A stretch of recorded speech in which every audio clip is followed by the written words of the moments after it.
మంచిది. ఈ రోజున పరిశుద్ధ గ్రంథంలోంచి ఆదికాండము 15వ అధ్యాయము, ఆదికాండము 15వ అధ్యాయము 17వ వచనాన్ని చదువుతున్నాను, దయచేసి గమనించండి. మరియు ప్రొద్దుగుంకిన కటిక చీకటి పడినప్పుడు రాజుచున్న పొయ్యియు అగ్నిజ్వాలయును కనబడి ఆ ఖండముల మధ్య నడిచిపోయెను.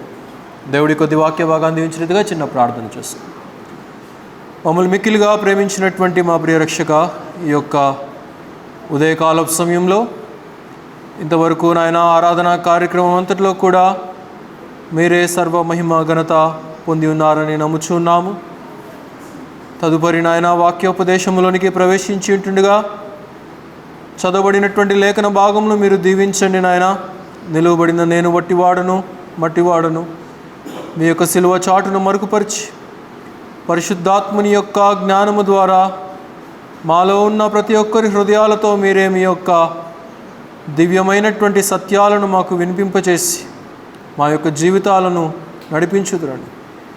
యూట్యూబ్ ద్వారా కూడా వీక్షిస్తున్నటువంటి ప్రతి ఒక్కరిని నిండారులుగా ఆశీర్వదించమని యేసుక్రీస్తు వారి ఘనమైనటువంటి నామములో స్తుతించి వేడుకొనుచున్నాము తండ్రి, ఆమేన్. యూట్యూబ్ ద్వారా కూడా అనేక ప్రాంతాల నుండి బిడ్డలు మన సంఘ కార్యక్రమాలు ఆర్యరావు మినిస్ట్రీస్ యూట్యూబ్ ఛానల్ ద్వారా వింటూ ఉన్నారు. కనుక we welcome you to follow these sermons. కనుక అందరూ దైవ దీవెనలు పొందాలని నేను ప్రేమపూర్వకంగా మనవి చేస్తూ ఉంటున్నాను. మంచిది. మనం చదువుకున్నటువంటి వచ్చిన భాగాల్లోనికి వచ్చినట్లయితే పిల్లలు కూర్చోండి. రెనీ కూర్చో, నాకు మధ్యలో డిస్టర్బెన్స్ ఉండద్దు.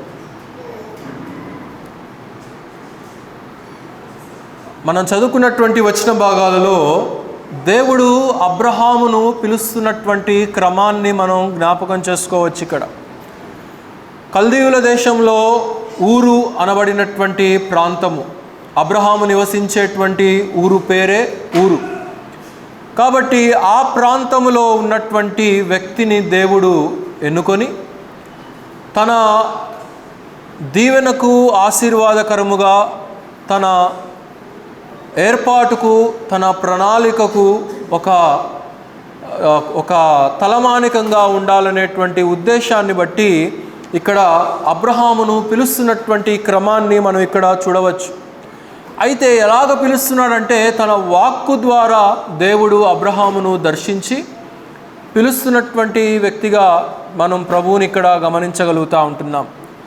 అనేక సమయాల్లో ఆయన అనేక సందర్భాలు అనేక రీతులుగా తన భక్తులకు మరి వచ్చి పరిచయం చేసుకున్నటువంటి ప్రభువు ఇక్కడ వాక్కు రూపకంగా మనకు పరిచయం అవుతూ ఉంటున్నాడు. అలాగే యోహాను సువార్త 1వ అధ్యాయము 1వ వచనంలో మనం చూసినట్లయితే మీరు అందరు ఈజీగా చెప్పేస్తారు. ఏంటి చెప్పండి? యోహాను 1:1 ఆదియందు వాక్యము ఆ దేవుడే గనుక ఆ వాక్యమే దేవుడై ఉండెను. 14వ వచనంలో అక్కడే ఆ వాక్యమే కాలము సంపూర్ణమైనప్పుడు సశరీరుడుగా కృపా సంపూర్ణుడుగా మన మధ్యను నివసించను అనేటువంటి మాటలు మనం చూస్తూ ఉంటున్నాం. కాబట్టి ఆయన మరి అనాది కాలం నుంచి ఉన్నటువంటి దేవుడు, సృష్టి ఆరంభము కంటే కూడా ముందు నుంచి ఉన్నటువంటి వాడు. యోహాను సువార్తలోనే 8వ అధ్యాయము 58వ వచనంలో మనం గమనించుకుంటే అక్కడ యూదులతో మాట్లాడుతూ యేసుక్రీస్తు వారు తెలియచేస్తారు, నేను మీ పితరుడైనటువంటి అబ్రహాము కంటే కూడా ముందుగా ఉన్నటువంటి దేవుడను అని చెప్పేసి ఆయన తెలుపుతూ ఉంటాడు. కాబట్టి ఆయన తన్ను తాను అనేక రీతుల్లో తన భక్తులకు ఆయా కాలాలని బట్టి ఆయా పరిస్థితులను బట్టి పరిచయం చేసుకున్నటువంటి వ్యక్తిగా మనం గమనించగలుగుతూ ఉంటున్నాం ప్రియులారా. అయితే ఇక్కడ కూడా దేవుడు అబ్రహాముకు ప్రత్యక్షమవుతూ ఉంటున్నాడు. ఎందుకు అనంటే వారి యొక్క స్వజనము నుండి ఈయనను వెలుపలికి తీసుకొని వచ్చి దేవుని ప్రజగా వీరిని ఏర్పాటు చేసి దేవుని సొత్తైనటువంటి జనాంగముగా వీరిని స్థిరపరచాలనేటువంటి ఉద్దేశాన్ని బట్టి దేవుడు అబ్రహామును పిలిచినటువంటి క్రమాన్ని మనం ఇక్కడ చూడగలుగుతూ ఉంటున్నాం. అయితే అబ్రహాముకు ఒక చింత ఉన్నది. ఏంటి అని అంటే, నాకు సంతానం లేదు, నాకు పిల్లలు లేరు, నాకు వారసులు లేరు అనేటువంటి బాధ ఒక్కటే అబ్రహాము యొక్క మనసులో మనం గమనించగలుగుతూ ఉంటాం. అయితే అబ్రహామును పిలిచి, అబ్రహాముని ఇంటిలో నుండి నువ్వు వెలుపలికి రా అని చెప్పి పిలిచినప్పుడు అబ్రహాం బయటికి వచ్చాడు. వచ్చినప్పుడు పైన ఆకాశంలో చూడు అని చెప్తే ఏం కనపడుతున్నాయంటే నక్షత్రాలు కనబడుతున్నాయి అని అంటాడు. లెక్కపెట్టు అని అంటే ఎవరు లెక్క పెడతారు నాయన, ఎవరు లెక్క పెట్టలేరు అని చెప్పేసి అబ్రహాం అంటాడు. కనుక నీ యొక్క సంతానాన్ని ఆ ఆకాశంలో ఉన్నటువంటి నక్షత్రాల్లాగా, సముద్రపు ఇసుక రేణువులంతా విస్తారమైనటువంటి జనాంగముగా, నేను నీ యొక్క గర్భములో నుండి వచ్చేటువంటి జనాంగమును నేను ఆశీర్వదిస్తాను అని చెప్పి దేవుడు పిలిచాడు. కానీ పిలిచినప్పటి సమయానికి అబ్రహాముకి పిల్లలెవరు లేరు. అంటూ ఉన్నాడు దేవునితో, అయ్యా నాకు పిల్లలెవరు లేరు కదా, నా ప్రధాన దాసుడైనటువంటి వాడే ఎలియాజరు నా ఇంటికి ఆస్తికర్తగా, నా ఇంటికి యజమానుడిగా, నా తర్వాత మరి నాయకునిగా ఉంటాడు కదా అని చెప్పేసి అంటూ ఉంటే, లేదు నేను నీ గర్భఫలమును ఆశీర్వదిస్తానని ఇక్కడ నేను మాట్లాడుతున్నాను అని చెప్పి ఇక్కడ తెలియచేస్తున్నట్లుగా మనం చూస్తూ ఉంటున్నాం. అయితే నేను ఈ విషయాలన్నీ కూడా ఎలాగ స్వతంత్రించుకోగలను అని పై వచనాలు అంటున్నాడు. చూడండి 15వ అధ్యాయంలో 7వ వచనం, మరియు ఆయన, నీవు ఈ దేశమును స్వతంత్రించుకొనున్నట్లు దానిని నీకిచ్చుటకు కల్దీయుల ఊరను పట్టణంలో నుండి నేను యువతలకు తీసుకొని వచ్చిన యెహోవాను నేనే అని చెప్పినప్పుడు అతడు, ప్రభువైన యెహోవా, నేను దీనిని స్వతంత్రించుకొనేదనని నాకెట్లు తెలియను అని అంటా ఉంటున్నాడు. అంతకు మునిపే అబ్రహాము దేవుని మాట మీద విశ్వాసం ఉంచాడు. విశ్వాసం ఉంచుట ద్వారా ఇతడు నీతిమంతుడుగా ఎంచబడినట్లుగా 5వ వచనంలో మనం చూస్తూ ఉంటాం. కనుక అబ్రహాము దేవునిని నమ్మెను, అది దేవునికి నీతిగా ఎంచబడెను అనేటువంటి మాటలు మనం గమనించవచ్చు. అయితే వీటిని నేను ఎలాగ స్వతంత్రించుకోగలను, నేను ఏం చేస్తే దేవుడు నాకు ఈ దీవెనిస్తాడు, నేను ఎలాగా దేవునిని నేను ఆసన్నం చేసుకోగలిగితే, ఆయన మనసును గెలిపించుకోగలిగితే నేను ఈ యొక్క దీవెనకు నేను పాత్రుడిని అవుతానని చెప్పేసి అబ్రహాము అక్కడ అడుగుతున్నట్లుగా మనం చూస్తూ ఉంటున్నాం. నీవే పిలిచావు కదా, నీవే దీవించాలి, నీదే బాధ్యత అని చెప్పి అబ్రహాము అంతటితో ఊరుకున్నటువంటి వాడు కాడు. దీవిస్తానని చెప్పింది నువ్వే, నేనేమో దీవించమన్నానా అని చెప్పి అన్నటువంటి వాడు కాడు. దేవా యెహోవా, నీవి యొక్క దీవెన నాకు ఇవ్వటానికి నేను దీన్ని ఎలాగ స్వతంత్రించుకోగలనని చెప్పేసి అడిగినప్పుడు అక్కడ దేవుడు ఒక అర్పణను అర్పించమని చెప్తున్నట్లుగా మనం చూస్తూ ఉంటున్నాం. అక్కడ 3 ఏండ్ల పెయ్యిని, 3 ఏండ్ల గోట్ను, 3 ఏండ్ల పొటేలును, అలాగే ఒక గువ్వను, అలాగే ఒక పావురమును కూడా తీసుకొని అర్పణకు తీసుకొని రమ్మని చెప్పి దేవుడు అబ్రహాముతో తెలియచేస్తూ ఉంటాడు. అయితే అబ్రహాము చెప్పినట్లుగా విన్నటువంటి వ్యక్తిగా మనం చూస్తూ ఉంటున్నాం. మరి అంతటి వృద్ధాప్యంలో ఉన్నటువంటి వ్యక్తి అయినప్పటికీ కూడా, ఇక్కడ వచనాలన్నీ చదివించడానికి మనకు సమయం లేదు కాబట్టి నేను చెప్తా వెళ్ళిపోతూ ఉంటున్నాను. కాబట్టి ఇక్కడ 3 ఏండ్ల పెయ్యి అనగా మరి ఎద్దు అని చెప్పచ్చు. కనుక 3 ఏండ్ల పెయ్యి, 3 ఏండ్ల మేక, 3 ఏండ్ల, ఇక్కడ 3 ఏండ్ల అని ఎందుకు చెప్పాడు అని అంటే, మరి ఒక భక్తుడు రాస్తాడు ఏంటి అని అంటే, ఈ యొక్క యానిమల్స్ కంట 3 ఏండ్లు ప్రవేశించిన తర్వాత అవి పసిప్రాయము నుండి టీనేజ్లోనికి ప్రవేశిస్తాయంట. పసిప్రాయము నుండి యవ్వన దశలోనికి అవి ప్రవేశిస్తాయి. అందువలన అవి అర్పణకు దేవుడు తీసుకొని రమ్మన్నట్లుగా మనం చూడగలుగుతూ ఉంటున్నాం. అలాగే ఇక్కడ 3 పశువులను దేవుడు ఇక్కడ అర్పించమన్నాడు. పావురమును కానీ గువ్వను కానీ అర్పించవలసింది అని చెప్పలేదు, అర్పించలేదు కూడా. అయితే ఈ 3 పశువులు కూడా ఆ యొక్క 3 ఏండ్ల ఆ యొక్క గోట్, ఆ యొక్క మేక మరి విధేయతకు గుర్తుగా మనం గమనించవచ్చు, సబ్మిషన్కు గుర్తుగా మనం గమనించవచ్చు. అలాగే 3 ఏండ్ల పెయ్య అర్పణకు సాదృశ్యంగా మనం గమనించవచ్చు. అలాగే 3 ఏండ్ల పొటేలు మరి ఆ యొక్క విమోచనకు గుర్తుగా మనం ఇక్కడ గమనించవచ్చు. ఏం చెప్పాను? విధేయత, అర్పణ, విమోచన ఈ 3 విషయాలు కూడా మన ప్రభువైనటువంటి యేసుక్రీస్తు వారి జీవిత విధానంలో, ఆయన శరీరుడుగా ఈ లోకంలో జీవించినటువంటి కాలంలో ఆయన తన బలి అర్పణ ద్వారా రుజువుపరుచుకున్నటువంటి వ్యక్తిగా కూడా మనం చూడగలుగుతూ ఉంటున్నాం. ఆయన కూడా యవన ప్రాయంలోనే బలి అర్పణకు అర్పించబడ్డాడు. ఆయన కూడా విధేయతతో అర్పించబడ్డాడు. ఆయన కూడా దేవుడి యొక్క ప్రణాళికకు తన్ను తాను అప్పగించుకున్నటువంటి వ్యక్తిగా, తన్ను తాను అర్పించుకున్నటువంటి వ్యక్తిగా మనం చూడగలుగుతూ ఉంటున్నాం. ఆయన చేసినటువంటి బలియాగము ద్వారా విమోచనము, విడుదల, మరి విశ్రాంతి కలిగినట్లుగా కూడా మనం ఇక్కడ చూడగలుగుతూ ఉంటున్నాం.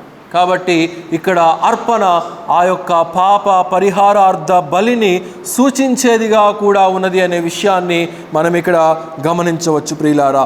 అలాగైతే దేవుడు ఈ అర్పణను ఎందుకు అబ్రహాముకు అర్పించమంటున్నాడంటే, తన నిబంధనను కేవలం అబ్రహాముకు మాత్రమే కాదు, కానీ అబ్రహాము గర్భములో నుండి రాబోయేటువంటి ఈ యొక్క ప్రపంచ మానవాళి మీద, ప్రతి జాతి మీద, ప్రతి మనుషుని మీద తన యొక్క దీవెనను కుమ్మరించాలని అబ్రహాము ద్వారా వచ్చేటువంటి అక్కడ ఆకాశ నక్షత్రములు అన్నాడు, మరి ఈ యొక్క సముద్రములో ఉండేటువంటి ఇసుక అని చెప్పి కూడా అన్నాడు. అయితే ఇసుకేమో పాపాత్ములు, దేవుని నమ్ముకోనటువంటి జనాంగము, దేవునిని విశ్వసించినటువంటి జనాంగమునకు గుర్తుగా మనం చూస్తూ ఉంటున్నాము. ఆకాశంలో ఉండేటువంటి నక్షత్రాలేమో రక్షించబడి దేవుని జనాంగముగా తీర్చబడినటువంటి వారిగా మనము ఆత్మీయ అర్థమును బైబిల్ ద్వారా మనం అర్థం చేసుకోవచ్చు. అయితే అందరూ కూడా అబ్రహాములో నుండి వచ్చినటువంటి వారే కాబట్టి ఆ దీవెనను జనాంగములకు మరి దేవుడు స్థిరపరచాలని ఆయన ఇష్టపడుతున్నట్లుగా మనం చూస్తూ ఉంటున్నాం. అయితే విధేయత చూపించినటువంటి అబ్రహాము పట్టుకొచ్చేసాడు అర్పణ అర్పించడానికి. దేవుడు చెప్పినట్లుగా పట్టుకొచ్చేసి వాటిని సగానికి నరికేసి వాటిని బలిగా దేవునికి అర్పించిన తర్వాత ఎదురెదురుగా వాటిని పెట్టాడు. ఒక భాగం మరి పెయ్య భాగము పెయ్యకు, అలాగే గోటు భాగం గోటుకు, అలాగే పొటేలు భాగం పొటేలుకు, దాని ఎదురుగా ఆ యొక్క ఖండములను, మాంసపు ఖండములను ఆయన అక్కడ పేర్చినట్లుగా మనం చూడగలుగుతూ ఉంటున్నాం. వృద్ధుడు నేను చెయ్యలేను అని చెప్పి అన్నటువంటి వాడు కాడు. లేకపోతే తన క్రింద అనేక మంది పనివారు తన ఇంట్లో ఉన్నా కానీ, అరే దేవుడు పలాంది చెప్పాడురా, తీసుకొని రండి, పలాని బలిని అర్పించండి అని చెప్పి అర్పించినటువంటి వాడు కాడు అబ్రహాం. తాను స్వయంగా వృద్ధాప్యంలో ఉన్నప్పటికీ కూడా, 75 సంవత్సరాల వయసులో ఉన్నప్పటికీ కూడా మరి తాను కష్టపడటానికి ఇష్టపడినట్లుగా మనం చూడగలుగుతూ ఉంటున్నాం. ఇప్పుడు రిటైర్మెంట్ ఏజ్ ఎంత అండి? స్టేట్ గవర్నమెంట్లో కానీ సెంట్రల్ గవర్నమెంట్లో కానీ 60యా? మనకి ఎక్కువ అనుకుంటా తెలంగాణలో 61, 60 61, ఆంధ్రాలో 60 అంట. ఇదివరకు 58 కూడా ఉండేది. ఎవరైనా కానీ 58-60 ఏళ్లకు ముసలోళ్ళు అవుతారా అండి రిటైర్మెంట్ ఇవ్వడానికి? రిటైర్మెంట్ అయ్యే వాళ్ళని ఎప్పుడైనా మీరు వెళ్ళి మీరు వృద్ధాప్యంలోనికి వెళ్ళారని చెప్పానండి, వాళ్ళు ఇచ్చేటువంటి సమాధానంతో మీకు మైండ్ బ్లాక్ అయిపోయింది. మన సంఘంలో మన సంఘ పెద్దలు 2 ఉన్నారు. వాళ్ళ వయసు అవుతున్నట్టు నాకు అనిపించదు అసలు. వాళ్ళు ఎప్పుడు చూసినా కానీ అనిల్ అన్న కంటే కూడా వాళ్ళ డాడీయే హ్యాండ్సమ్గా కనపడుతూ ఉంటాడు నాకు.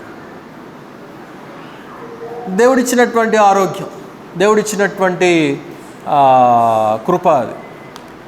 అయితే ఇక్కడ మనం చూస్తూ ఉంటున్నాము, ఈయన తన పనివారిని ఏర్పాటు చేసుకొని బలి అర్పించినటువంటి వ్యక్తి కాదు ఈయన. నేడు ఇళ్లలో ఉండేటువంటి పిల్లలు అమ్మా నాన్నలు అన్ని సర్దుబాట్లు చేసి, అన్ని అరేంజ్మెంట్లు చేసి, ప్లేట్లో అన్నం వేసి, కూర వేసి, పప్పు వేసి, నెయ్యి వేసి అన్ని ప్లేట్ ముందు తెచ్చిస్తే కానీ నేడు మన ఇళ్లలో ఉండేటువంటి పిల్లలు, యవన పిల్లలు, చిన్నపిల్లలు అంటే సరేలే, యవన పిల్లలు ఒక ప్రాయానికి వచ్చిన తర్వాత ఇంట్లో తల్లిదండ్రులకు ఉపయోగపడేవారుగా ఉండాలి. తండ్రికి సహాయం చేయటం కొడుకు, లేదా కూతురు ఇంట్లో కిచెన్లో సర్దుబాటు చేయటము, అలాగా తల్లిదండ్రులకు ఉపయోగపడే వారంగా ఉండాలి. ఉదయం 10 గంటలకు లేచి మమ్మీ బెడ్ కాఫీ తీసుకొని రా నా బెడ్రూమ్కి అన్నట్టుగా ఉండకూడదు. ఆడపిల్లలైనా మగపిల్లలైనా చురుగ్గా ఉండాలి. అయితే ఇక్కడ అబ్రహామును మనం గమనించగలుగుతూ ఉంటున్నాము. దేవుడు చేస్తానన్నటువంటి నిబంధన మీద తన నిరీక్షణ కలిగినటువంటి వాడిగా మనం చూస్తూ ఉంటున్నాం. ఒక నమ్మకము కలిగినటువంటి వాడిగా మనం చూస్తూ ఉంటున్నాం.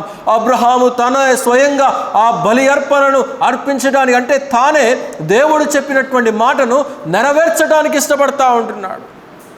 అంటే తద్వారా తాను చేసినటువంటి విధేయత ద్వారా, తాను చూపినటువంటి అర్పణ ద్వారా, తాను చేసినటువంటి ప్రమాణము ద్వారా తన జనాంగము, తన సంతతి, తన జనాంగముల జనరేషన్స్ కూడా దీవించబడాలనేది ఈ యొక్క అబ్రహాము యొక్క ఉద్దేశం.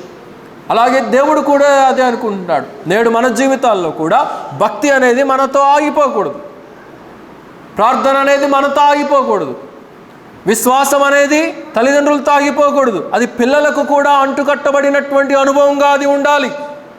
తల్లిదండ్రుల యొక్క భక్తి, తల్లిదండ్రుల యొక్క ప్రార్థన అనుభవం, తల్లిదండ్రుల యొక్క విశ్వాసం, తల్లిదండ్రుల యొక్క సహవాస అనుభవము అది పిల్లల్లో కూడా ఇమిడినప్పుడు దేవుని యొక్క దీవెన ఆ పెద్దవారితో మాత్రమే ఆగిపోకుండా అది తరువాత జనరేషన్స్కు కూడా దేవుడు దీవిస్తాడనేటువంటి నమ్మకాన్ని ఇక్కడ మనం గమనించగలుగుతూ ఉంటున్నాం. అబ్రహాం అలాంటి విధేయతను చూపించాడు.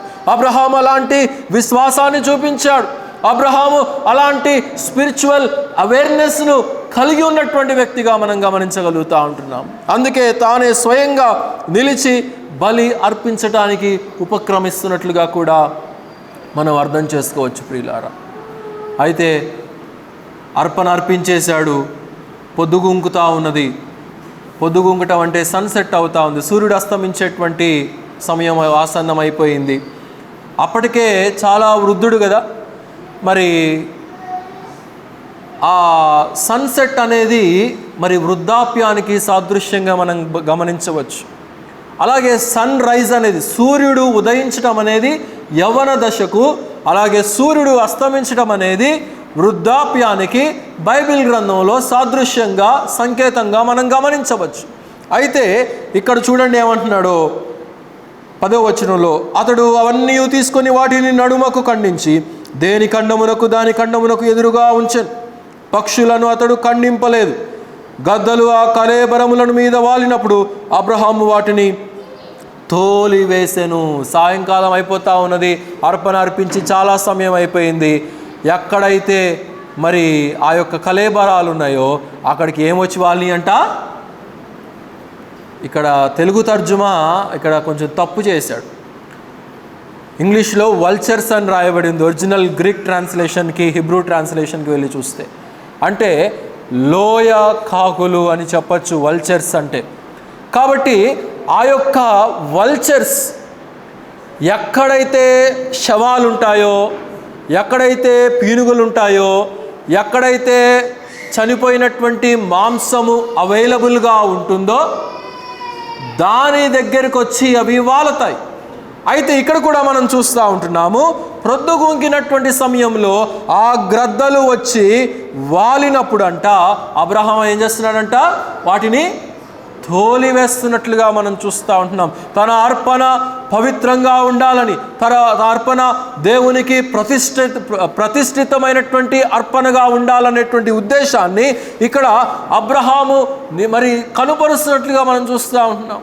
వృద్ధాప్యంలోనే పిలిచాడు. 75 సంవత్సరాలు అప్పుడు దేవుడు పిలిచే, ఇక్కడ దేవుడేమి ఒక దీవెనని ఇవ్వటానికి ఒక వయసును చూసేటువంటి వాడు కాడు దేవుడు, లేకపోతే అవుటర్ క్యాపబిలిటీస్ని కానీ క్వాలిటీస్ని కానీ చూసేటువంటి వాడు కాడు దేవుడు.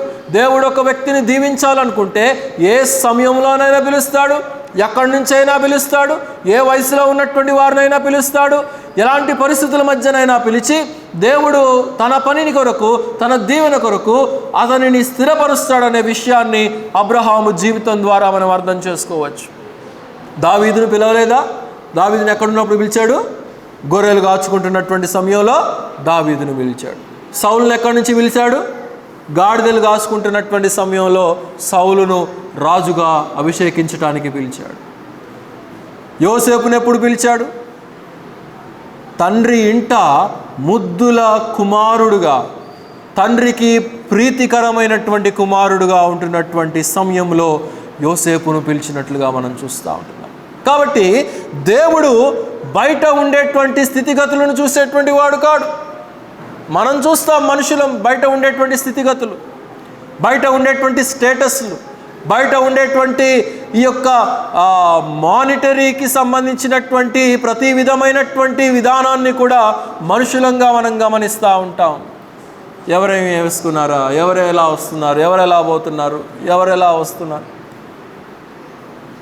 కానీ దేవుడు మాత్రము అలాంటి వ్యక్తి కాదు అనే విషయాన్ని మనం ఇక్కడ అర్థం చేసుకోవచ్చు. అయితే ఏమొచ్చి వాళ్ళని అంట, వల్చర్స్ వచ్చి వాళ్ళని అక్కడ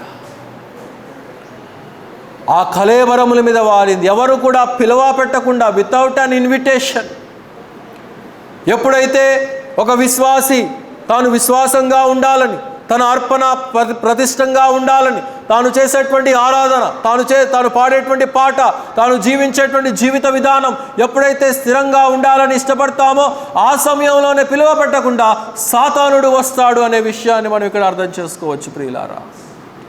యోబు గ్రంథంలో మనం చూస్తాం కదా, 1వ అధ్యాయము 6వ వచనంలో దేవుని కుమారుల యొక్క మీటింగు దేవునితో జరుగుతూ ఉంటే పిలువ పెట్టకుండా ఒకడు అక్కడికి వచ్చాడంటే, ఎవడు వాడు? అపవాది అక్కడికి వచ్చాడు. ఏమయ్యా బాబు ఎందుకు వచ్చావు అంటే ఏం జవాబు ఇచ్చాడు? నాకేం పని పాట లేదు, గాలికి అటు ఇటు తిరుగుతా, ఇక్కడ ఏదో సభ జరుగుతుందంటే చూడటానికి వచ్చాను అని చెప్పేసి అపవాది అక్కడ దేవుని సమక్షంలో జవాబిచ్చాడు. అపవాది శక్తి కలిగినటువంటి వాడు. Do not think Satan is not powerful. Satan is very much powerful. దయ్యానికి, శత్రువుకి, లూసిఫర్కు ఉన్నటువంటి శక్తి అసాధారణమైనటువంటి శక్తి. దేవుని కన్నా కొంచెము తక్కువగా ఉన్నటువంటి వాడిగా మనం చూస్తూ ఉంటున్నాం. వాడికి ఉన్నటువంటి క్యాపబిలిటీస్ కానీ, వాడికి ఉన్నటువంటి కెపాసిటీస్ కానీ ఏవి కూడా దేవుడు తీసివేయలేదు. కేవలం స్థానం మాత్రమే మారింది వాడిదంతే. కాబట్టి నేడు కూడా గమనించండి, ప్రపంచంలో గొప్ప గొప్ప దేశాలు, నిన్న జరుగుతున్నటువంటి పరిస్థితులు మీరందరూ న్యూస్లో చూసే ఉంటారు. రాత్రికి రాత్రి ఇరాన్ ప్రెసిడెంట్ ఖమేనీ 10 దేశాల స్థావరాల మీద, American air bases, weapon air bases ఎక్కడెక్కడైతే ఉన్నాయో అన్ని స్థావరాలపైన ఒకేసారి దాడి చేశాడు. వాడికి అంతటి శక్తి లేదు. చైనా వాడి సహాయం తీసుకొని, చైనా వాడి యొక్క శాటిలైట్ పరికరాలను ఉపయోగించుకొని, వాడి యొక్క శాటిలైట్ టెక్నాలజీలను ఉపయోగించుకొని ఈ యొక్క ప్రదేశాలు ఎక్కడెక్కడైతే గల్ఫ్ దేశాలు ఉన్నాయో ఆ చుట్టుపక్కల 10 దేశాల్లో ఎక్కడైతే అమెరికా వాళ్ళు తమ వెపనరీ ఎయిర్ బేసెస్ను పెట్టుకున్నారో వాటిని కేంద్రీకరించుకొని ఒకే సమయంలో దాడి చేశాడు. కథమైపోయాడులేండి. రాత్రికి రాత్రే వాడిని లేపేశారు. ఇజ్రాయెల్ ప్రధాని, అమెరికా ప్రధాని తలుచుకుంటే ఎవడు అయినా ఎంతసేపు నిలబడగలుగుతాడు? వాళ్ళని ఎదిరించి నిలబడటం అనేది అది అసాధ్యమైనటువంటి ప్రక్రియ. అయితే ఇది ఇంతటితో ఆగదు, ఇంకా ఉద్రేకం అవుతుంది. ఎందుకంటే ఇప్పుడు ఇరాన్కి సపోర్ట్గా రష్యా ఉంది, చైనా ఉంది, దాని మిత్ర దేశాలు ఉన్నాయి. ఆల్రెడీ పాకిస్తాన్ కూడా 2 రోజుల నుంచి ఆఫ్ఘనిస్తాన్తో యుద్ధం చేస్తూ ఉన్నది. కనుక ఈ సెంట్రల్ ఏషియా ఏదైతే ఉందో చాలా టెన్షన్స్తో, చాలా యుద్ధ వాతావరణాలతో మిళితమైపోయి ఉంది. ఇది ప్రపంచ శాంతికి కాదు కానీ ప్రపంచ వినాశనానికి నిన్న జరిగినటువంటి పరిణామము. ఒకేసారి 10 దేశాలు, ఒక దేశం కాదు టార్గెట్ చేసింది ఇరాన్ ప్రెసిడెంట్. వాడు చనిపోయాడని ఇవాళ మార్నింగ్ రిపోర్ట్స్లో అఫీషియల్గా కన్ఫర్మేషన్ వచ్చింది. అయితే వాడి ప్లేస్లో మరి ఇంకోటి ఎవడో వస్తాడు, వాడు మరలా ఇంకా దానికి సంబంధించినటువంటి పగను తీర్చుకోవడానికి వాడు ఇంకా ఏమేమి ప్రయత్నాలు చేయబోతాడో మనకి న్యూస్ చూస్తే కానీ తెలియదు. కాబట్టి శత్రువు బలవంతుడైనటువంటి వాడై ఉన్నటువంటి సంగతి మనం ఎరిగి మనల్ని మనం కాపాడుకోవలసినటువంటి బాధ్యత ప్రతి విశ్వాసి మీద ఉన్నది అనే విషయాన్ని మనం ఇక్కడ గమనించాలి. అందుకని ప్రతి విశ్వాసి కూడా మన యొక్క అర్పణ ఏ రీతిగా ఉన్నది, మన యొక్క ఆరాధన ఏ రీతిగా ఉన్నది, మన యొక్క ప్రార్థన అనుభవం ఏ రీతిగా ఉన్నది, మన యొక్క విశ్వాస అనుభవము, సంఘ సహవాస అనుభవము, దేవునితో మన యొక్క పర్సనల్ అటెన్షన్ ఏ రీతిగా ఉన్నది అనే విషయాన్ని ఇక్కడ ఒకసారి మనల్ని మనం పరీక్షించుకోవలసినటువంటి వారమైంటున్నాం. అబ్రహాం అయితే మెలకువగా ఉండి తోలివేస్తూ ఉంటున్నాడు. యేసుక్రీస్తు వారే స్వయంగా అంటారు కదా, లూకా సువార్త 17:37లో, పీనుగులు ఎక్కడ ఉండునో అక్కడ గ్రద్దలు వాలును అని అంటాడు. అంటే వల్చర్స్ వచ్చి అక్కడ నివసిస్తాయి. ఎప్పుడైనా పాత ఆవులు కానీ పాత వృషభములు కానీ ఎక్కడైనా చనిపోయి అవి మాంసము క్షీణించిపోయి వాటిని ఎవరు పట్టించుకోకుండా ఎడారి లాంటి ప్రాంతాలు కనుక ఉన్నట్లయితే అలాంటి ప్రదేశాల్లో ఈ యొక్క వల్చర్స్ని మనం గమనించగలుగుతూ ఉంటాం.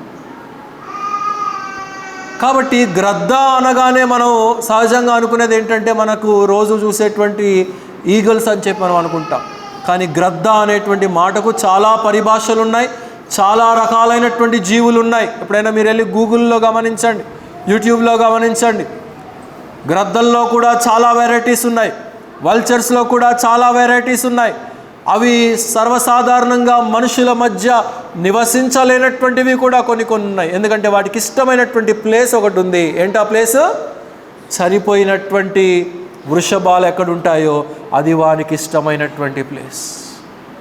అలాగే సాతానుడికి కూడా చనిపోయినటువంటి ఆత్మీయమైనటువంటి జీవితం ఎక్కడైతే ఉంటుందో, ఎక్కడైతే డిసొబీడియన్స్ ఉంటుందో, ఒక చిన్న అవిధేయతను వాడు పట్టుకొని వాడు మరింతైనటువంటి కీడును చేకూర్చటానికి వాడు ఆలోచన చేసేటువంటి అపవాదిగా మనం ఇక్కడ గమనించగలుగుతూ ఉంటున్నాం. అలాగైతే ఈ యొక్క వల్చర్స్ వ్యక్తి యొక్క జీవితంలోకి ఎప్పుడు వస్తాయంటే మనస్సు కేంద్రీకరించలేకపోయినప్పుడు, మనస్సును దేవుని మీద నిలపలేకపోయినప్పుడు, శరీరాశ, నేత్రాశ, జీవపు డంబములు అనబడినటువంటివి వచ్చినప్పుడు అవి ఒక వల్చర్. దేవుని యొక్క సహవాసమును మనము అనుభవించలేకుండా ఆటంకపరిచేవి ప్రతీది కూడా ఒక వల్చర్ అనే విషయాన్ని మనం గమనించాలి. దేవుని సన్నిధికి వచ్చినటువంటి వాడు, దేవుని మహిమపరచడానికి వచ్చినటువంటి వారు ఫోకస్ అనేది ఎవరి మీద ఉండాలి? దేవుని మీద ఉండాలి. ఆరాధించేటువంటి వాని మీద కేంద్రీకరించుకోవాలి మన యొక్క మనస్సు. అంతేగాను ఊరికే వచ్చిపోయేటువంటి వాళ్ళ మీద అటు తల తిప్పి ఇటు తల తిప్పి ఆడేం చేశాడు, ఈమెం చేసింది, ఇక్కడ కాదులేండి, బయట దేశాల్లో సంగతి చెప్తున్నా. కనుక ఆత్మీయమైనటువంటి దృష్టి మందగించినప్పుడు ఆత్మీయమైనటువంటి పరిపక్వత, ఫోకస్ అనేది క్రీస్తు మీద నిలపవలసినటువంటి వారమై ఉంటున్నాం. క్రీస్తు సహవాసానికి వచ్చినటువంటి మనం, మన ఆరాధన, మన భక్తి, మన పాట, మన యొక్క ప్రార్థన, మన యొక్క అనుభవాలన్నీ కూడా ఆత్మీయమైనటువంటి సరళతను, ఆత్మీయమైనటువంటి అనుభవాలను క్రోడీకరించి ఏకీభవించి దేవుని సన్నిధిలో మనము మనస్సును నిలపవలసినటువంటి వారమై ఉంటున్నాం. మనసుకు రెక్కలు ఎక్కువ, ఎటో వెళ్ళిపోయింది మనసు అని అంటాడు. కాబట్టి ఎటు వెళ్ళిపోయింది మనసు? దేవుని మీద ఉండకుండా ఎక్కడికి వెళ్ళిపోయింది మనసు? దేవుని ఆరాధించడానికి వచ్చినటువంటి నీవు, వాక్యాన్ని వినడానికి వచ్చినటువంటి నీవు, ప్రార్థన చేయడానికి వచ్చినటువంటి నీవు, సహవాసానికి అనుభవించడానికి వచ్చినటువంటి నీవు, ఫోకస్ అనేది ఇక్కడ ఉండకుండా ఎక్కడికి వెళ్ళిపోతుంది? అబ్రహాము మాత్రము అలాంటి వ్యక్తిగా మనకి ఇక్కడ కనబడట్లేదు ప్రియులారా. చచ్చినటువంటి అనుభవంలో లేడు. చచ్చినటువంటి స్థితిలో ఉంటే వల్చర్స్ వచ్చి పీక్కొని తినేటువంటి ప్రమాదం ఉన్నది. కొన్నిసార్లు వ్యక్తిగత జీవితమే కాదు, చుట్టూ ఉండేటువంటి వారు కూడా పిక్కొని తింటారు. రక్త సంబంధీకులు పిక్కొని తింటారు. సంపాదించేటువంటి వాడిని పిక్కొని తిని అది కావాలి, ఇది కావాలి, అది కావాలి, ఇది కావాలి, వాడిని జీతం అంతా పిక్కొని, రక్తం అంతా పిక్కొని తిని చుట్టూ ఉండేటువంటి బంధువులు, స్నేహితులు ఆడి రక్తం అంతా కూడా దారబోసేంత వరకు ఆడి కుటుంబాన్ని ఆడు పోషించడం మాత్రమే కాదు, ప్రక్కన ఉన్నటువంటి 10 కుటుంబాలను కూడా పోషించేసరికి వీళ్ళలో ఉన్నటువంటి సత్వం అంతా కూడా జారిపోయింది. కాబట్టి ఎలాంటి అనుభవంలో మనం ఉంటున్నాము అనే విషయాన్ని ఇక్కడ మనం గమనించాలి ప్రియులారా. వల్చర్స్ వస్తున్నాయా అనేది మనం గమనించాలి. సంఘాలలో కూడా ఉంటారు వల్చర్స్ అనబడినటువంటి వారు. వచ్చేటువంటి జనాంగమును తన్నుకొని పోయేటువంటి వల్చర్స్, సంఘాలను చీల్చుకొని పోయేటువంటి వల్చర్స్. గతంలో చాలామంది చేశారు అలాగ ఇక్కడ, లేకపోతే మన సంఘం చాలా పెద్దగా ఉండేది. చాలామంది ఈ ఆవరణాలంతా కూడా నిండిపోయి ఉండేటువంటివి.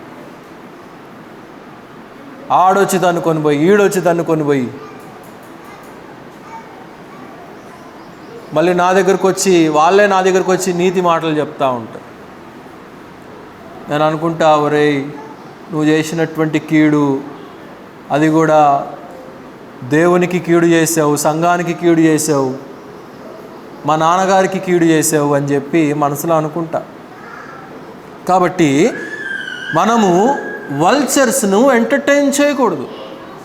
మన యొక్క ఆత్మీయతను క్షీణింపచేసేటువంటి అది ఏదైనా కానీ దానిని మనము ఎంటర్టైన్ చేయకూడదు అనే విషయాన్ని మనం ఇక్కడ గమనించాలి ప్రియులారా. అపోస్తల కార్యాల గ్రంథంలో ఒకసారి పౌలు అండ్ సైలస్ ఇద్దరు కూడా దేవుని మాటలు సువార్త ప్రకటిస్తూ వెళ్తూ ఉంటే పుతోను అనబడినటువంటి దయ్యము పట్టినటువంటి ఒక యవన బిడ్డ వీరి వెనకాలే, వీరెక్కడికి వెళ్ళినా కానీ వీరి వెనకాలే పడతా ఉంది. అదొక వల్చర్. పౌలు ఫ్రీ అడ్వర్టైజ్మెంట్ అని అనుకోలేదు. ఎందుకంటే ఈమె ఈ దయ్యం పట్టినటువంటి వ్యక్తి ఏమీ కూడా వ్యతిరేకంగా మాట్లాడట్లేదు. ఏమని చెప్తుందో తెలుసా? పౌలు సీలలు అనబడినటువంటి వారు సర్వోన్నతుడైనటువంటి దేవుని యొక్క పరిచర్య చేయటానికి వచ్చారు, వీళ్ళు దేవుని పని జరిగించటానికి వచ్చారు వీళ్ళు అని చెప్పేసి పబ్లిసిటీయే ఇస్తుంది, ఈమె అడ్వర్టైజ్మెంటే ఇస్తుంది. ఏమమ్మా ఇప్పుడు రావద్దు, నువ్వు సంఘమంతా అసెంబ్లీ అయ్యాక కూడిక స్టార్ట్ అయ్యేటప్పుడు నా మెసేజ్కి ముందు నువ్వు వచ్చి ఈ యొక్క సాక్ష్యం చెప్పు. ఇదిగో ఇక్కడ ఉన్నటువంటి పౌలు గారు సర్వోన్నతుడైనటువంటి దేవుని కుమారుడు, ఈ అయ్యగారు నాకు చాలా మేలు చేశాడు, ఈ అయ్యగారు ద్వారా నేను దీవెన పొందానని చెప్పి ఇప్పటి కాలంలో ఉన్నటువంటి పాస్టర్లలాగా సంఘ నాయకుల్లాగా అడ్వర్టైజ్మెంట్లు చేసుకునేటువంటి వ్యక్తి కాదు పౌలు. ఫ్రీగా అడ్వర్టైజ్మెంట్ వస్తుంది కదా, వస్తే రానీలే, మనం ఎక్కడికి వెళ్తే అక్కడికి ఈమె వస్తుంది, మనకు ఆమె రావటం వల్ల మనకు వచ్చేటువంటి నష్టం ఏమి లేదని చెప్పి అనుకున్నటువంటి వాడు కాడు పౌలు. పౌలు దానిని ఒక నాన్ సెన్స్గా అనుకున్నాడు, పౌలు దాన్ని ఒక న్యూ సెన్స్గా అనుకున్నాడు, దాన్ని ఒక వల్చర్గా పౌలు చూశాడు. ఎక్కడికి పోయినా కానీ వస్తూ ఉన్నది ఏంటి అని చెప్పేసి ప్రార్థన చేసి ఆమెకు ఉన్నటువంటి ఆ యొక్క దయ్యము నుండి విడుదల పరిచినట్లుగా మనం గమనించగలుగుతూ ఉంటున్నాం. కాబట్టి నేడు ఎలాంటి పరిస్థితులు జరుగుతూ ఉంటున్నాయో మనం గమనించవచ్చు ప్రియులారా. అలాంటి ఆటంకాలను మనం అధిగమించవలసినటువంటి వారమైంటున్నాం. ఫ్రీగా యాడ్ ఒక బృందాన్ని రెడీ చేసేసి వారికి తెల్ల బట్టలు కుట్టించి, ఒరే వెళ్ళండి రా వీధులు సువార్తకి వెళ్ళండి, పలానింటికి దర్శించడానికి వెళ్ళండి, ఆ ఇంటికి దర్శించడానికి వెళ్ళండి, మీతో పాటు సంఖలో ఒక బ్యాగ్ వేసుకోండి, తెల్లటి బ్యాగ్ వేసుకోండి, మీరు పరిశుద్ధులని అందరికీ కనపడాలి, మీరు పలాని సంఘం వారు అని అందరికి కనపడాలి, పలాని నాయకుడు మిమ్మల్ని పంపించాడని అందరికీ అడ్వర్టైజ్మెంట్ కావాలి అని చెప్పి అనుకున్నటువంటి వాడు కాడు పౌలు. అడ్వర్టైజ్మెంట్ ఇవ్వాల్సింది దేవుడు. ఒక వ్యక్తిని గొప్ప చేయవలసినటువంటి వాడు దేవుడు. ఒక వ్యక్తిని స్థిరపరచవలసినటువంటి వాడు దేవుడు. ఒక వ్యక్తిని మోషే తరువాత యెహోషువను ఎన్నుకున్నాడు. యెహోషువను గొప్ప చేసినటువంటి వాడు దేవుడే. యెహోషువ తనను తాను అడ్వర్టైజ్ చేసుకోలేదు, తను తాను దండోరా కొట్టుకోలేదు. కొంతమంది వచ్చి సలహాలు ఇస్తూ ఉంటారు అప్పుడప్పుడు నాకు, మీరు అక్కడికి వచ్చి కలవండి, ఇక్కడికి వచ్చి కలవండి, మీ సంఘం చాలా ప్రత్యేకంగా ఉంటుంది, ఏ సంఘాలతో మీ యొక్క సంఘం మిళితం కాదు, మీరు అప్పుడప్పుడు వచ్చి కలుస్తూ ఉంటే అందరిని వచ్చి మీకు పరిచయం చేసుకుంటూ ఉంటే బాగుంటుంది. నేనెవడినో వచ్చి కాళ్ళు పట్టుకొని, నేనెవడినో వచ్చి బ్రతిమలాడుకొని, నేనెవడినో నాకు ఉపదేశాలు ఇవ్వటానికి నాకు అవకాశం ఇవ్వండి, నేనెవడి దగ్గరకో వెళ్ళి మీ మందిరంలో నాకు ఛాన్స్ ఇవ్వండి అని చెప్పి ఎవడెవడినో నేను బ్రతిమలాడాల్సినటువంటి పని లేదు అని చెప్పేసి చెప్పాను. కాబట్టి ఎన్నిక అనేది పిలిచినటువంటి వాని మీద ఉంటుంది. పిలిచినటువంటి వాడు స్థిరపరుస్తాడనేటువంటి నిరీక్షణ, నమ్మకత్వము, ఆయన మీద నిరీక్షణ కలిగినటువంటి వారముగా మనం ఉండాలి. కాబట్టి పౌలు సీలలు ఇద్దరు కూడా అలాంటి అనుభవంలో ఉన్నటువంటి వారు. యెబ్బేజును దేవుడు కాదా గణపరిచినటువంటి వాడు? వేదన పుత్రుడుగా పిలబడినటువంటి వాడు తన సహోదరులందరికంటే కూడా మిక్కిలి ఘనుడైనటువంటి వ్యక్తిగా, ఎంచబడినటువంటి వ్యక్తిగా మనం చూడగలుగుతూ ఉంటున్నాం. అంటే దీవెన దేవుని నుండి వచ్చింది. గ్రేట్నెస్, ప్రివిలేజ్ అనేది దేవుని నుండి రావాలి. మనుషుల రూపకంగా వచ్చినటువంటిది మనుషులతో పొగిడించుకొని, మనుషులతో సన్మానాలు చేయించుకొని, మనుషులతో ఆరాధించబడవలసినటువంటి పని లేదు. ఆరాధించబడవలసినటువంటి వాడు దేవుడు మాత్రమే, గౌరవించబడవలసినటువంటి వాడు దేవుడు మాత్రమే, ఆయన మాత్రమే పూజింపదగినటువంటి వాడు. మనుష్యుడు కాదు, సంఘ నాయకుడు కాదు, పాస్టర్ కాదు, సంఘ కాపరి కాదు అనే విషయాన్ని మనం గమనించాలి ప్రియులారా. కాబట్టి ఫ్రీ అడ్వర్టైజ్మెంట్లకు మోసపోవద్దు. అదొక వల్చర్ అనే విషయాన్ని మనం ఇక్కడ గమనించాలి ప్రియులారా. అలాగైతే దేవుడు ఇక్కడ ఏం చేస్తున్నాడంటే, తర్వాత అబ్రహామును గాఢ నిద్రలోనికి ఉపక్రమించినట్లుగా మనం చూస్తూ ఉంటున్నాం. దేవుడే నిద్రపుచ్చాడు అబ్రహామును. దానికి ఒక కారణం ఉంది, అది కూడా చెప్తాను. కాబట్టి దేవుని అర్పణను అర్పించినటువంటి వ్యక్తి, దేవుని సన్నిధిలో వల్చర్స్ వస్తే తోలివేసినటువంటి వ్యక్తి ఇప్పుడు దేవుని ద్వారా నిద్రకు ఉపక్రమిస్తూ ఉంటున్నారు. కొంతమంది సంఘాల్లోకి వచ్చి నిద్రపోతారు, ఇంటికాడ నిద్ర చాలదేమో అన్నట్టు. కరెక్ట్గా దేవుని వాక్యం ప్రకటించబడతా ఉన్నప్పుడు గాఢ నిద్రలోనికి వెళ్తారు. ఏదో పెద్దవారు 70 సంవత్సరాలు, 80 సంవత్సరాలు, 90 సంవత్సరాలు ఉన్నాయి అని అంటే సరే, అలసిపోయి నిద్రపోయారు అని అంటే అదొక లెక్క. యవనస్తులు కూడా దేవుని సన్నిధికి వచ్చి దేవుని మీద ఫోకస్ లేకుండా, వాక్యం వినటానికి ఆశ లేకుండా, ప్రార్థన చేయటానికి ఆశ లేకుండా మందిరానికి వచ్చి నిద్రపోయారు అనుకోండి, అప్పుడు ఏం చేయాలంటే పక్కన ఉన్నటువంటి వారు చాచి ఒకటి ఇస్తే మైండ్ బ్లాక్ అయిపోయి దిమ్మ తిరగాలి. ఏరా నీకు ప్లేస్ దొరకలేదా ఎక్కడ నిద్రపోవటానికి అని చెప్పేసి. అలాగ నిద్రపోవడానికి వచ్చేటువంటి వాడు అసలు మందిరానికి కూడా రావటం ఎందుకు? ఇంట్లోనే హాయిగా దుప్పటి కప్పుకొని నిద్రపోవచ్చు. మందిరము చెప్పబడినటువంటి సమయానికి మనం ఎందుకు పరుగులెత్తుకొని రావాలి? నేను క్రిందనే ఉంటాను, నేను ఒక 5 నిమిషాలు ఆలస్యంగా వచ్చినా నన్ను ఎవరు అడిగేవారు కూడా లేరు, నన్ను ఎవరు నిలదీసేవారు కూడా లేరు. అయినా నేను ఒక 10 నిమిషాల ముందే నేను వస్తాను. ఎందుకంటే నేను లెక్క అక్కడ అప్పచెప్పాలి, మీకు కాదు నేను అప్పచెప్పాల్సి. ఆ భయము, ఆ యొక్క అవేర్నెస్ కలిగి మనం ఉండాలి. అయితే ఇక్కడ మనం చూస్తూ ఉంటున్నాము, ఈయన మెల్లగా నిద్రకు ఉపక్రమించిన తర్వాత ఇప్పుడు రండి మనం చదివినటువంటి 17వ వచనానికి. ఇప్పుడు దాకా మొదటి భాగం అయ్యింది, ఇప్పుడు రెండవ భాగంలోనికి మనం ప్రవేశిస్తున్నాం. కొంతమంది నవ్వుతూ ఉన్నారు, ఒరే బాబు ఇప్పుడే వదిలేటట్లేడు మనల్ని, ఇప్పుడే రెండో భాగం అంటున్నాడు, 12 అయిపోతూ ఉంది సమయము. భయపడకండి, ముగిస్తాను. ఇక్కడ 17వ వచనం గమనించండి. మరియు ప్రొద్దుగుంకి కటిక చీకటి పడినప్పుడు రాజుచున్న పొయ్యు అగ్నిజ్వాలయు కనబడి ఆ ఖండముల మధ్య నడిచి పోయేను అని ఇక్కడ మనం చూస్తూ ఉన్నాం. There was a burning lamp which was sent by God. దేవునితో నిబంధనను స్థిరపరచుకోవటానికి వచ్చినటువంటి అబ్రహాము దేవుడు చెప్పిన విధానంగా అర్పణను ఖండించి ఒకదానికొకటి ఎదురుగా నిలిపినటువంటి అబ్రహాము దేవుని యొక్క ఏకీభవించటానికి, దేవుని యొక్క యాక్సెప్టెన్స్కు, దేవుడు ద్వారా అంగీకరించబడటానికి ఎదురు చూస్తూ ఉంటున్నాడు. ఆ సమయంలో ఏం జరిగిందంటే దేవుడే స్వయంగా అగ్ని రూపకంగా వచ్చి యేసుక్రీస్తు వారి యొక్క పోలికగా వచ్చి ఆ ఖండముల మధ్య నడిచినట్లుగా మనం చూడగలుగుతూ ఉంటున్నాం. దేవుడు తన నిబంధనను అబ్రహాముతో స్థిరపరుస్తున్నట్లుగా తాను అర్పించినటువంటి అర్పణను నేను అంగీకరిస్తున్నాను.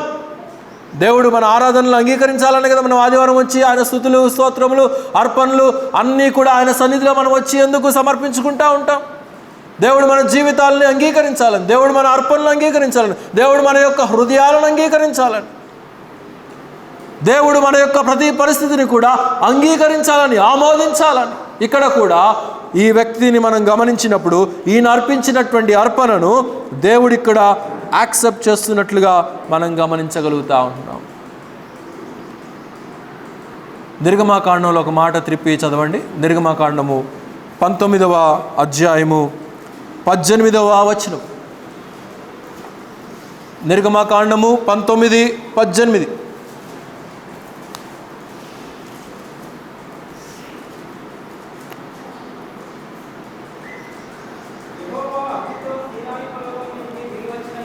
యెహోవా అగ్నితో సీనాయి పర్వతం మీదకి దిగి వచ్చినందున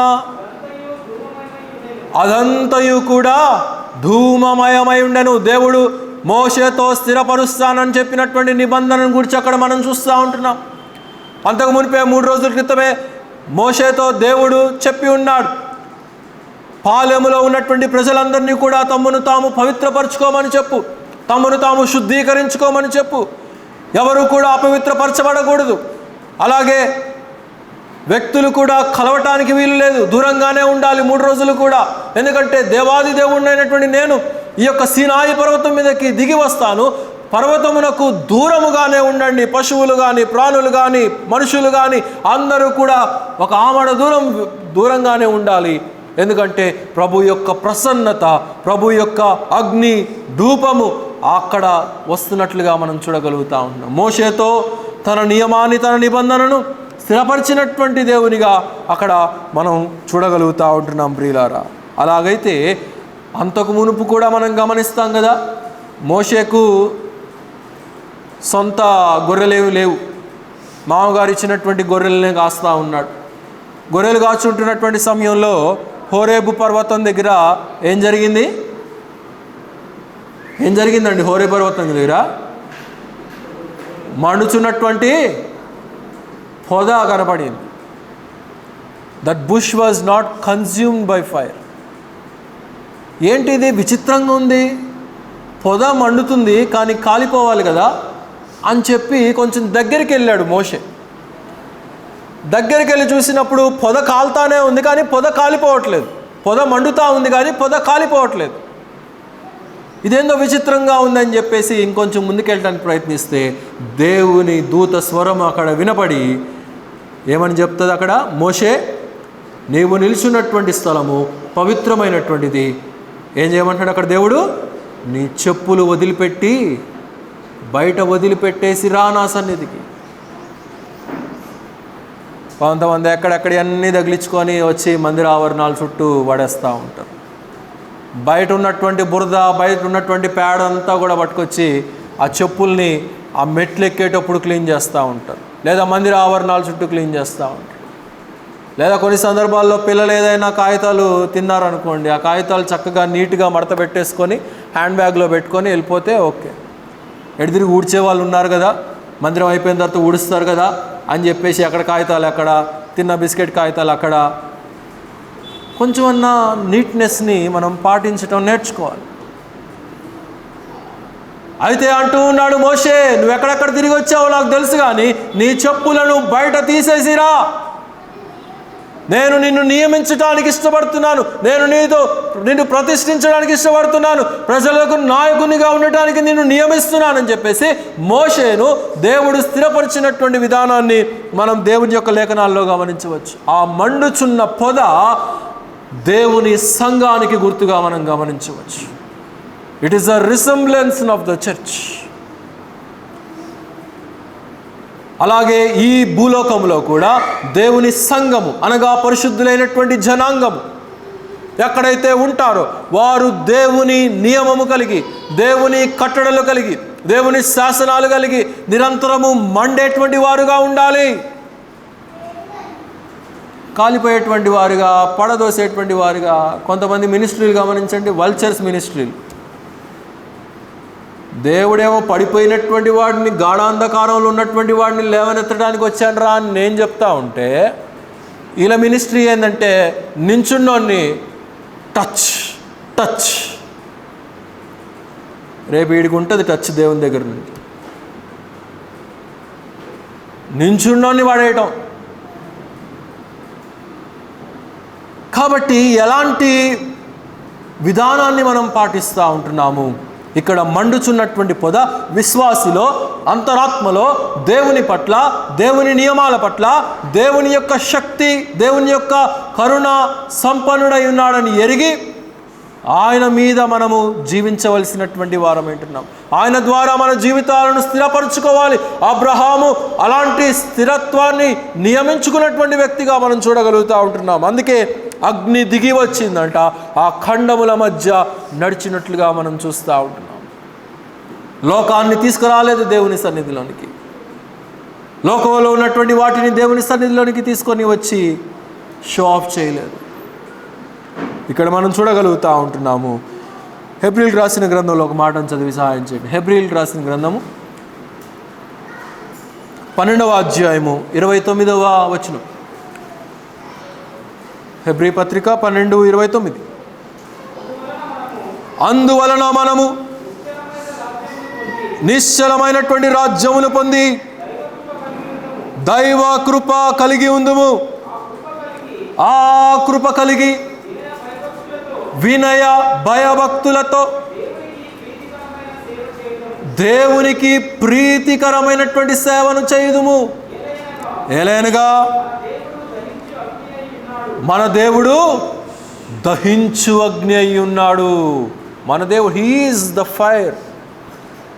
జ్వాల ఆయనే, దహించి వేసేటువంటి అగ్ని. అయితే విశ్వాసిని రగిలించేటువంటి అగ్నిగా మనం గమనించగలుగుతూ ఉంటున్నాం. దేవుని యొక్క శక్తి అంత ఉన్నతమైనటువంటిదిగా మనం చూస్తూ ఉంటున్నాం. ఇప్పుడు దేవుడు అగ్ని ఉన్నాడు కదా అని చెప్పేసి ఎక్కడైనా అగ్ని కనపడగానే కళ్ళకద్దుకునేరు లేనిపోయింది. కాబట్టి ఈయన యొక్క సామర్థ్యము, క్రీస్తు యొక్క వ్యక్తిత్వము, క్రీస్తు యొక్క శక్తి సామర్థ్యము ఏంటో మనకిక్కడ వివరించబడుతున్నట్లుగా మనం గమనించగలుగుతూ ఉంటున్నాం. అలాగైతే దేవుని అర్పణ అంగీకరించబడటానికి మన సమస్తము కూడా కేంద్రీకరించబడాలి దేవునిలో అనే విషయాన్ని మనం గమనించాలి. అపోస్తలుడైనటువంటి పౌలు ఒక చక్కటి మాట అంటాడు. త్రిప్పండి. కొరింథీయులకు రాసిన రెండవ పత్రిక 10వ అధ్యాయము 5వ వచనం. మేము వితర్కములను దేవుని గూర్చినటువంటి జ్ఞానమును అడ్డగించు, ప్రతి ఆటంకమును పడద్రోసి, ప్రతి ఆలోచనను, చూడండి అక్కడ, ప్రతి ఆలోచనను కూడా క్రీస్తుకు లోబడునట్లు చెరపట్టి. You need to capture every thought.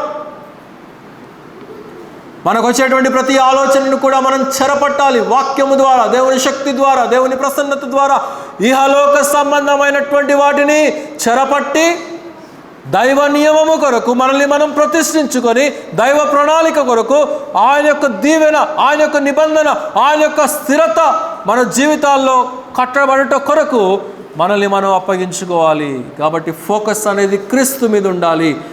ఎప్పుడు ఉంటుందంటే ప్రతి ఆలోచనను కూడా మనము లోపరుచుకున్నప్పుడు. మనం చేసే ఆలోచనలన్నీ కూడా దిక్కుమాలిన ఆలోచనలు అయితే ఇంకా ఎప్పుడు మనకు లోబడతాయి, మనం ఎప్పుడు క్రీస్తుకు లోబడతాం. కాబట్టి ఇక్కడ మనం చూస్తూ ఉంటున్నాము, come as you are into his presence. అబ్రహాము ద్వారా దాన్ని మనం నేర్చుకోగలుగుతాం, మోషే ద్వారా దానిని మనం నేర్చుకోగలుగుతాం.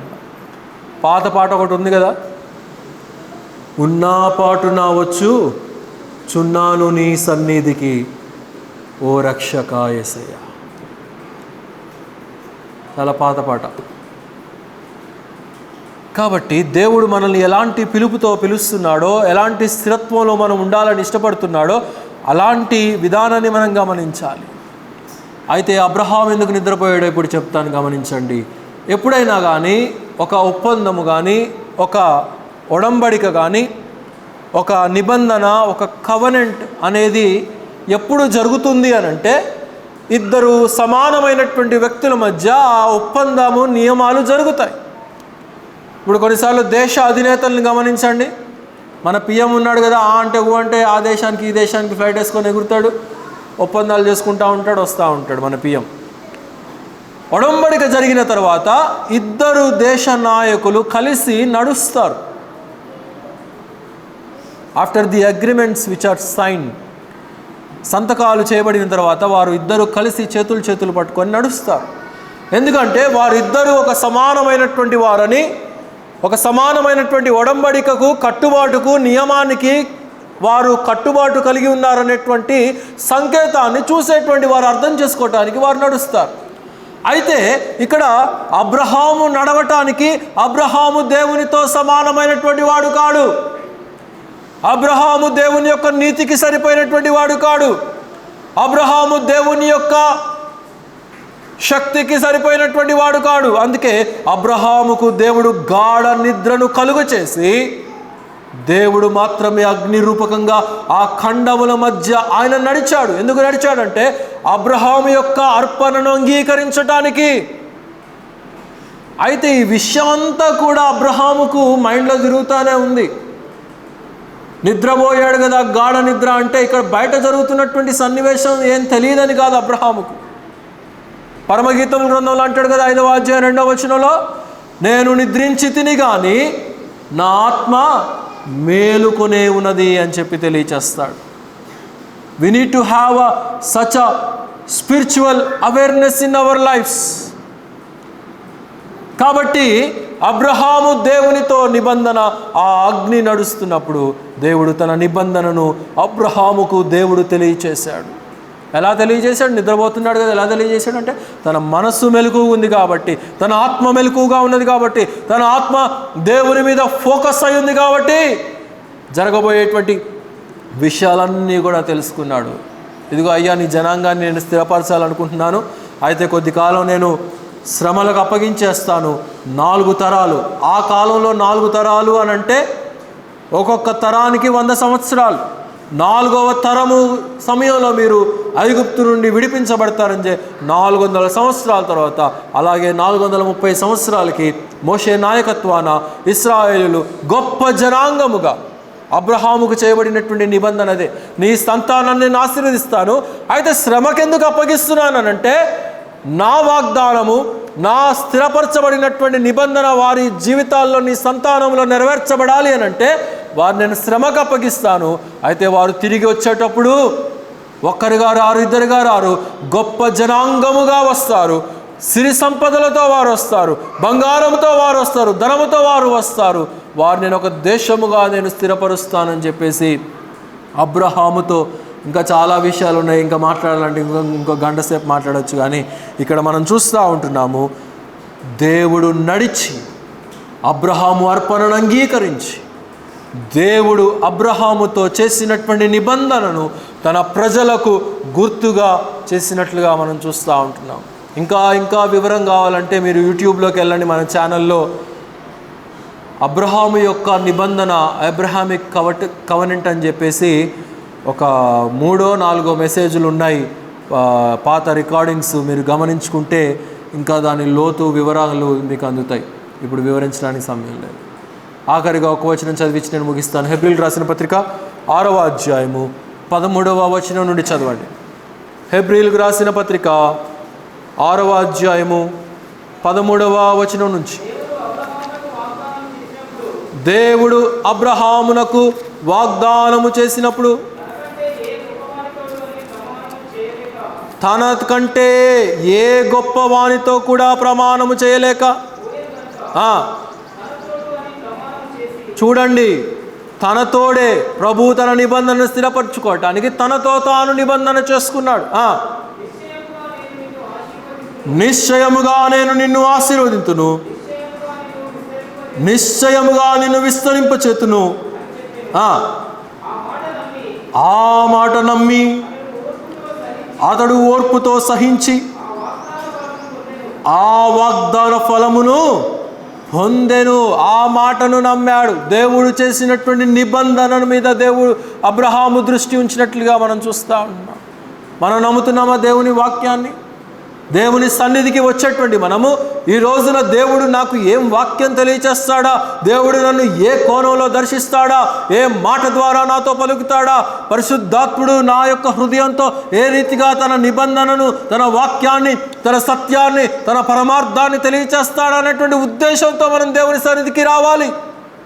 అబ్రహాము అలాంటి నియమము కలిగినటువంటి వాడు, నమ్మాడు దేవుడు ఇచ్చినటువంటి వాగ్దానాన్ని, ఓర్పుతో ఉన్నాడు. అంటే ఓర్పుతో ఎందుకున్నాడంటే కొంత టైం పడుతుంది. మనకేందంటే సామెత ఉంది కదా, ఇళ్ళలగానే పండగ కాదు. మనకు వెంటనే జరిగిపోవాలన్నీ. ఇలా అనుకున్నాను, ఇలా జరిగిపోవాలి.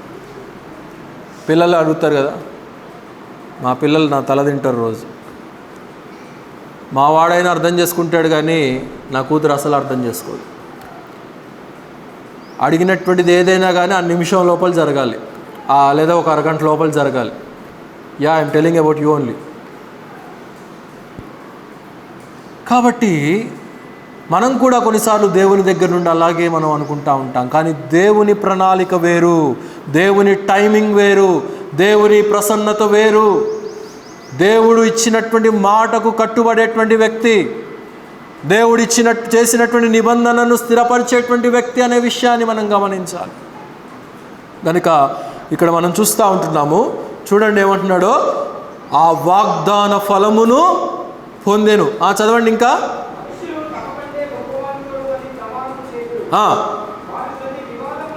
వారి ప్రతి వివాదములోను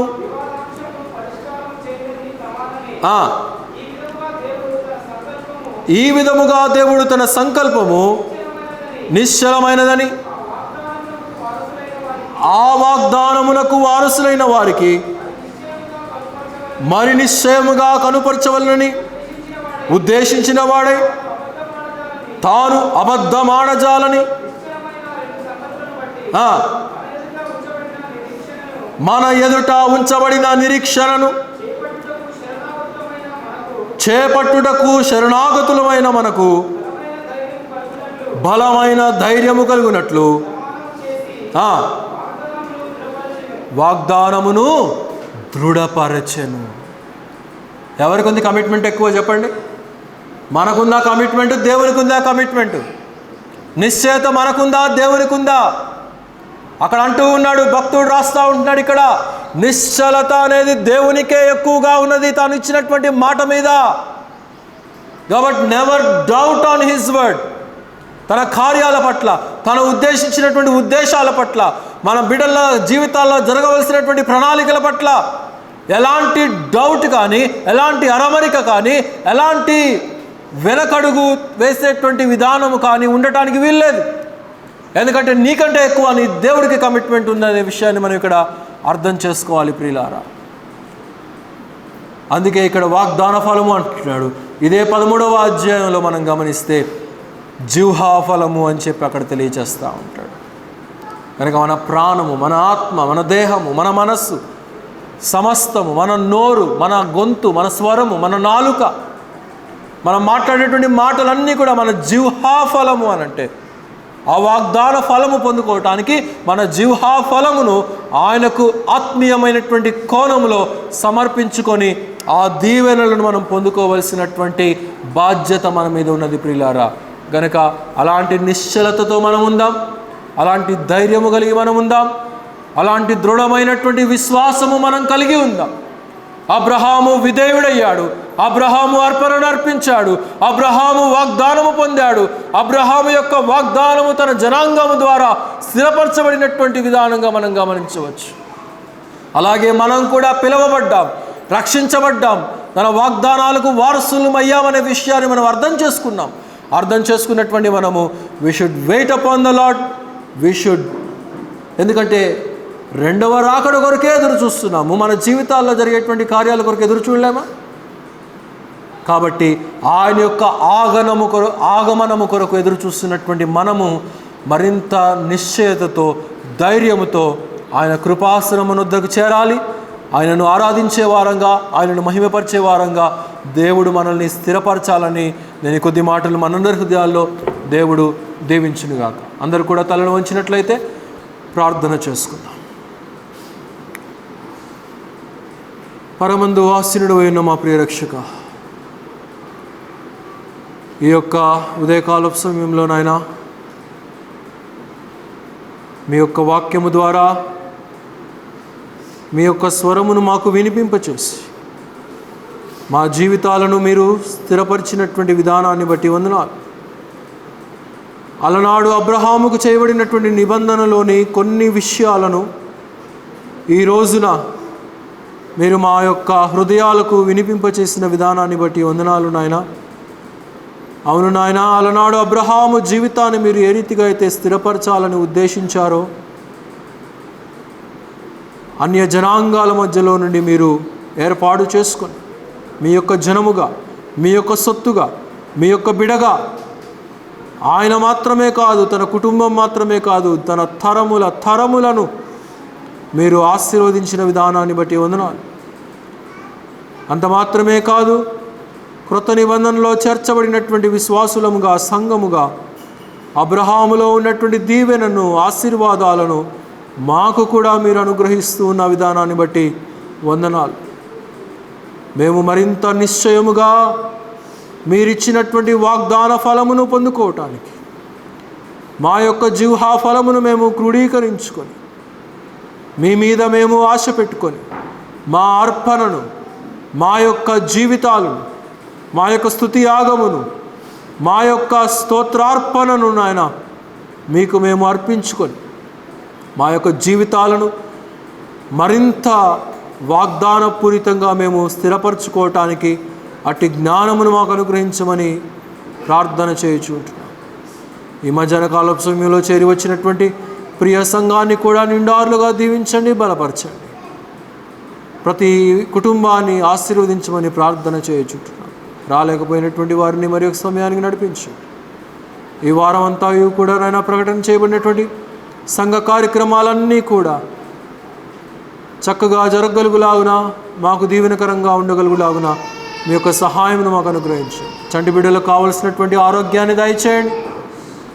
మార్చుకోబడినటువంటి సమయాలకు అనుగుణంగా మేము మీ యొక్క సన్నిధిలోనికి చేరి మిమ్మల్ని సహవాసము చేసి ఆరాధించి మిమ్మల్ని మహిమపరచగలిగినటువంటి జ్ఞానాన్ని మాకు అనుగ్రహించి ముందుకు నడిపించండి.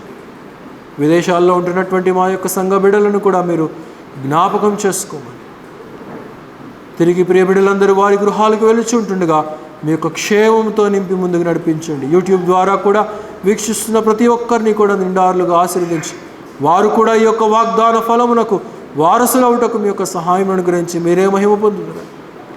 యేసుక్రీస్తు వారి ఘనమైనటువంటి నామములో ఈ కొద్ది మనవులు మా ప్రియరక్షకుడు అయినటువంటి యేసయ్య నామములో స్తుతించి ఆరాధించి వేడుకొనుచు ఉన్నాము తండ్రి. ఆమేన్. మన తండ్రి అయినటువంటి దేవుని యొక్క ప్రేమయు, మన ప్రభువును మన రక్షకుడైనటువంటి యేసుక్రీస్తు వారి యొక్క కృపయు, పరిశుద్ధాత్ముని యొక్క అన్యోన్య సహవాసము సన్నిధి సర్వలోకంలో ఉన్నటువంటి పరిశుద్ధులందరితో పాటు మనకును సదాకాలం తోడే నడిపించునుగాక. ఆమేన్. అందరికీ వందనాలండి. సెలవు తీసుకుంటాం.